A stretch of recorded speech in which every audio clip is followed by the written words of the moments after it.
We are about to embark upon a series of strange and exciting, dangerous adventures.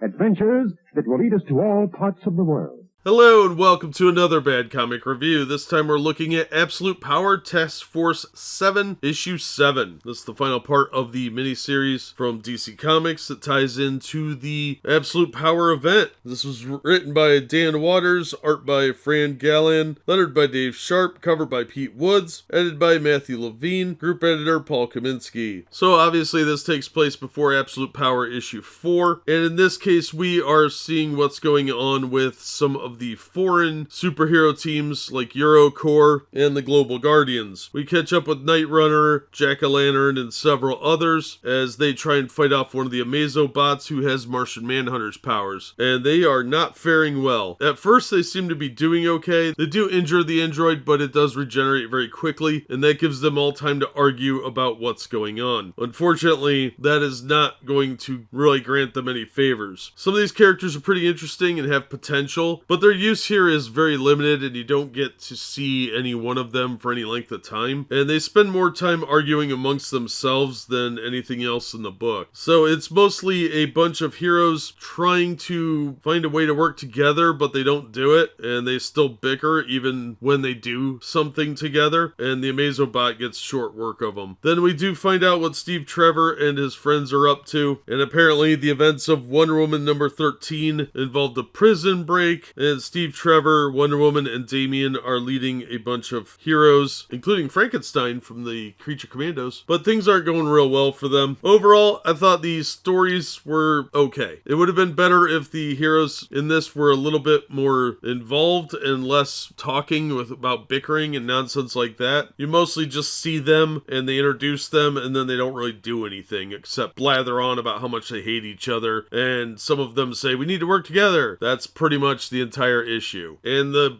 parts with Steve Trevor are meaningless. They add really nothing to this other than to set up what you already know from Absolute Power issue 3 and the other issues about Amanda Waller building a Stargate. I mean, interdimensional doorway. And the art in here is really, really rough. I don't know how a robot's eyes are able to give expression, but you know, that happens a lot. Ghostmaker's in here, but thankfully he doesn't do anything because I don't like that character. But the worst part is the story would probably have been okay if they'd focused on a smaller team and given them a little bit more time to develop character-wise and express something about themselves. The most we get is one or two characters doing that, and the rest are basically window dressing. So it's a wasted opportunity on pretty much every level. Paper quality's crap, the cover is okay at best, and I would say the interior art is largely subpar, and at times horrific, and the story was completely forgettable. So nothing good came of this. I was bored, and I'm glad this miniseries is over. It only had a couple of decent issues. At least they were all standalones, but unfortunately giving them to a bunch of different writers, you really end up with a mixed bag. Same with the art. So I'm not going to recommend this, and as far as the series itself, issue 2 was probably the only one that I would actually say is in any way really relevant to the miniseries as a peripheral book, because it's not even really that connected to the miniseries. It just explains how Aquaman gets from point A to point B, and it was probably the best told of the books. So if you didn't pull these out of a dollar bin or buy the trade paperback at Ollie's for $4, it's probably not going to be worth the time or the money. It's definitely not worth the cover price for this issue or most of the others. So I'd definitely not pay more than $1 or $2 for them, and $2 for the good ones and $1 for every other issue, because this was just too hit and miss. I'm not going to recommend this book. It was incredibly disappointing like most of the rest of the series, but this is by far likely the weakest book, especially on the art. That's going to do it for this one. Thank you so much for listening and supporting the channel. If you enjoyed the video, please hit the like button and don't forget to subscribe so you don't miss future reviews. If you'd like to help the channel out in other ways, links are in the description to various support methods, and as always, we hope to see you on the next one.